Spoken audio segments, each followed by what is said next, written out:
नमस्कार, मैं रहबर बारी देश दुनिया की खबरों के साथ एक बार फिर से मैं आपके सामने हाजिर हूँ। लेकिन इससे पहले दरख्वास्त है, रिक्वेस्ट है, विनती है कि अगर आपने हमारे चैनल को सब्सक्राइब नहीं किया है तो सब्सक्राइब ज़रूर करें, लाइक करें और ज़्यादा से ज़्यादा शेयर करें। शुरुआत करते हैं आज की सबसे बड़ी खबर से, जो कि मिडिल ईस्ट से आ रही है। बहुत ही अच्छी खबर है, हम सभी के लिए राहत की खबर है। जी हाँ, हिज़्बुल्लाह और इज़राइल में समझौता हो गया है, सीज़ फायर हो गया है।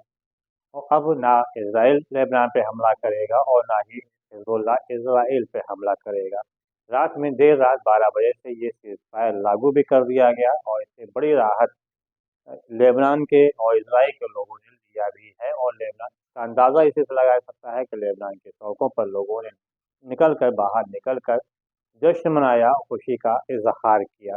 उधर नेतन्याहू ने भी कहा है कि सीज़फायर हो गया है और हम इस सीज़फायर को मानते हैं, लेकिन साथ में उन्होंने कहा कि गज़ा के साथ अभी हमारी जंग जारी रहेगी और तब तक जारी रहेगी जब तक कि हम हमास को पूरी तरह से ख़त्म नहीं कर देंगे और अपने बंधकों को छुड़ा नहीं लेंगे।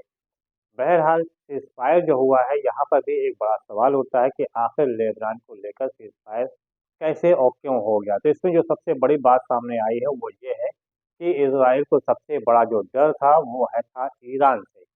क्योंकि ईरान लगातार धमकी दे रहा था और ईरान का जिस प्रकार से इज़राइल के ऊपर इससे पहले हमला किया था और अब फिर एक बार कह रहा है कि हम इज़राइल पे हमला करेंगे। इन बार का हमला जो होगा वो बहुत ही भयानक होगा। इसको देखते हुए ही इज़राइल दबाव में आया और सीज़फायर करने के लिए तैयार हुआ। क्योंकि इससे पहले जब भी सीज़फायर की बातें हुई हमेशा नेतन्याहू ने उसमें कोई न कोई अड़ंगा लगाया। और इसके पहले आपको याद होगा कि एक बार जब और सीज़फायर की शुरुआत हुई थी, बातचीत चल रही थी, तो नेतन्याहू ने कुछ खबरों को लीक कराया था, कुछ डॉक्यूमेंट्स को लीक कराया था, ताकि सीज़फायर के ऊपर अड़ंगा लग जाए और सीज़फायर ना होने पाए। क्यों? उसका भी एक बड़ा कारण ये था कि नेतन्याहू का डर था कि अगर सीज़फायर हो जाता है, तो उसे कोर्ट में पेश होना पड़ेगा और जब कोर्ट में आएगा तो उसको जेल जाना पड़ सकता है। लेकिन जिस प्रकार से लगातार दबाव पड़ रहा था चारों तरफ से और ख़ास तौर से हिज़्बुल्लाह का जो वार था वो दिन-प्रतिदिन तेज़ हो रहा था और इज़राइल को उससे बड़ा नुकसान हो रहा था। तो ऐसे में अमेरिका ने फ्रांस को साथ लेकर, फ्रांस ने भी काफ़ी अहम भूमिका निभाई। दोनों ने साथ मिलकर सीज़फायर करा दिया और नेतन्याहू ने उन सारी बातों को, सारी शर्तों को मान भी लिया। अगर शर्तों की बात देखा जाए तो सीज़फायर लगभग 2006 वाले ही जो समझौता था, उसी को फिर से लागू किया गया। सिर्फ़ एक चीज़ नहीं की गई कि हिज़्बुल्लाह से कहा गया कि अब आप अपने को और ज़्यादा हथियारों से लैस नहीं करेंगे, बहुत ज़्यादा मज़बूत नहीं होंगे। ये चीज़ हालाँकि शुरुआत से ही चली आ रही है और चूँकि अमेरिका हो या इज़राइल हो, दोनों ने ही हिज़्बुल्लाह को आतंकवादी संगठन घोषित किया है। ऐसे में ज़ाहिर-सी बात है वो कहना ये है कि आप हथियार को एकत्र ना कीजिए, अपने को हथियार से मजबूत ना कीजिए, सैन्य तरीके से मजबूत ना कीजिए, लेकिन फिर भी हिज़्बुल्लाह ने खुद को मजबूत किया। और 2006 का ही जो समझौता था उसी को लगभग वही लागू भी किया गया है। उधर नेतन्याहू ने कहा कि हमारी गाज़ा गज़ा में तब तक लड़ाई होती रहेगी, हम तब तक हमास को ख़त्म जब तक हमास को ख़त्म नहीं कर लेंगे तब तक ये हमारा हमला जारी रहेगा। लेकिन अब अमेरिका के जो बाइडेन ने कहा रात में, जब उन्होंने अपना जो इंटरव्यू में कहा और देश को संदेश दिया कि फ़िलहाल लेबनान के साथ सीज़फायर कर दिया गया और अब उनका पूरा फ़ोकस जो है वो गज़ा के ऊपर है। ज़ाहिर-सी बात है कि अगर आपको याद होगा तो बीते दिनों डोनाल्ड ट्रम्प ने जीत हासिल करने के बाद ही कह दिया था इज़राइल से कि हमारे बैठने से पहले सारी जंगों को निपटा दो।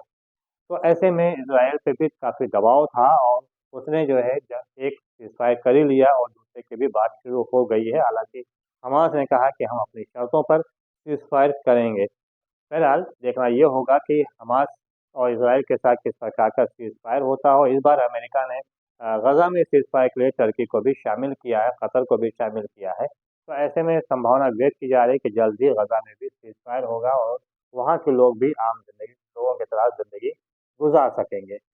वहीं नेतन्याहू ने कहा है कि ईरान, अब उसका पूरा फ़ोकस जो है वो ईरान पर होगा और वो देखेगा कि ईरान से किस प्रकार से निपटा जाए। और ये भी साथ में कहा कि सीज़ फायर का मुख्य कारण एक और भी है कि हम अपने सैनिकों को मजबूत करेंगे और उसमें कहने में किसी तरह की कोई हिचक नहीं है। ये नेतन्याहू के शब्द हैं कि हमारे पास हथियारों की कमी हो रही थी और उस हथियारों के भंडार को हम पूरा करेंगे पहले। तब देखते हैं फिर आगे और क्या करना है। बहरहाल फिलहाल दोनों की नीयत पे अभी कोई बहुत ज़्यादा विश्वास नहीं किया जा सकता है, क्योंकि अगर बात किया जाए सीज़फायर के पहले 24 घंटे में, उसमें इज़राइल ने भी लेबनान के ऊपर जो शहरी क्षेत्र है वहाँ पे हमला किया और हिज़बुल्लाह ने भी लगभग 60 मिसाइलें दागी थी, जो कि तेल अवीव पे दागा था। उसके एक दिन पहले लगभग 350 मिसाइल और रॉकेट ड्रोन तेल अवीव पे उसने फेंके थे। उससे और भी वहाँ पे तबाही मची थी इज़राइल में। इसकी वजह से भी लगातार इज़राइल पर दबाव बढ़ता चला जा रहा था। बहरहाल देखना तो ये होगा कि अब एक तरफ तो सीज़फायर हो गया है, वहाँ पे अब फिलहाल खूनी जंग बंद हो गई है। अब देखना ये है कि गाज़ा में कब ऐसा होता है। बात किया जाए, अगर यूक्रेन की बात किया जाए, तो रूस का जो तेवर है वो काफ़ी कड़े हो चुके हैं और यूक्रेन के ऊपर हमला उसका तेज़ हो गया। कीव के ऊपर हमला बहुत तेज़ी के साथ कर रहा है और ऐसे-ऐसे मिसाइलों का प्रयोग कर रहा है जिसका अभी तक उसने प्रयोग नहीं किया था। तो इससे जो यूरोप कंट्रीज़ हैं, नाटो देश हैं, उनके अंदर भी चिंता व्याप्त होने लगी है कि कहीं ऐसा ना हो कि रूस का जो रुख है उनकी तरफ हो जाए, ख़ास तौर से पोलैंड, नॉर्वे, स्वीडन, डेनमार्क। ये सब जो करीब के हैं उनके अंदर ज़्यादा चिंता व्याप्त है और उन्होंने बाकायदा अपने नागरिकों से बुकलेट बाँटा है, उनको ईमेल किया है कि वो अपने सुरक्षा के लिए अपने खान-पान की व्यवस्था करें, कम से कम 1 हफ्ते के लिए घर के अंदर दवाएँ और खाने के मतलब भोजन वगैरह सामान जो है वो एकत्र कर लें। क्योंकि उन्हें डर है कि हो सकता है कि रूस जो है कभी भी हमला उनके ऊपर कर सकता है, क्योंकि रूस ने कहा है कि चूँकि अब उसके ऊपर जो मिसाइलें फेंकी जा रही हैं वो नाटो द्वारा दिए गए मिसाइल हैं, ऐसे में वो अब आज़ाद है, वो नाटो के किसी भी देश के ऊपर हमला कर सकता है। और पुतिन के जो तेवर हैं उससे अंदाज़ा लग रहा है कि वो कभी वो कहीं भी किसी भी देश के ऊपर वो हमला कर सकते हैं। उधर हम ईरान की बात किया जाए तो वहाँ के सुप्रीम लीडर अली ख़ामनेई ने कहा है कि नेतन्याहू के ऊपर जो इंटरनेशनल कोर्ट ने उनकी गिरफ्तारी का वारंट जारी किया है, वो सही नहीं बल्कि उसको फांसी की सज़ा दी जानी चाहिए। अब ऐसे में ईरान के तेवर दिन-प्रतिदिन और कड़े होते जा रहे हैं और इससे नेतन्याहू हो, चाहे इज़राइल हो, चाहे अमेरिका हो, दोनों इन सभी में चिंता व्याप्त है कि कहीं ऐसा ना हो कि ईरान का हमला और तेज़ हो जाए। अगर ईरान ईरान इसमें इन्वॉल्व होता है, ईरान हमला करता है, तो फिर एक बार संभावना व्यक्त की जा सकती है कि जो हिज़्बुल्लाह के साथ सीज़फायर हुआ है, वो सीज़फायर तोड़ा भी जा सकता है। फिलहाल देखना ये होगा कि आने वाले समय में भी और क्या-क्या होता है। तब तक के लिए रहमत इबादी को दीजिए इजाज़त। बहुत-बहुत धन्यवाद। जय हिंद, जय भारत। Yeah.